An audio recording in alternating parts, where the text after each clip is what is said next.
વેજલપુરમાં reel બનાવી મહિલાએ ધમકી આપવા મામલે સમીર ખાન પઠાણ નામના શખ્સે પોલીસ ફરિયાદ નોંધાવી। આજે ગુરુવારે સાંજે 5 વાગ્યાની આસપાસ વેજલપુર પોલીસ મથકમાં સમીર ખાન પઠાણ નામના વ્યક્તિએ મહિલા સામે ફરિયાદ નોંધાવી હતી, જેમાં મહિલાએ રીલ બનાવીને ધમકી આપી હોવાની ફરિયાદ નોંધવામાં આવી છે। જેમાં મહિલાએ રીલ બનાવીને 31 લાખ રૂપિયાની માંગ કરી હોવાનો પણ ફરિયાદમાં ઉલ્લેખ કરવામાં આવ્યો છે।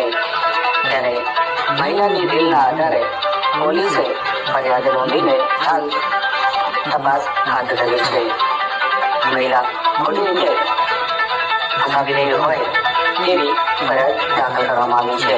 ત્યારે મહિલાની રીલ સામે આવી હતી, જેમાં તે ધમકી આપી રહી છે।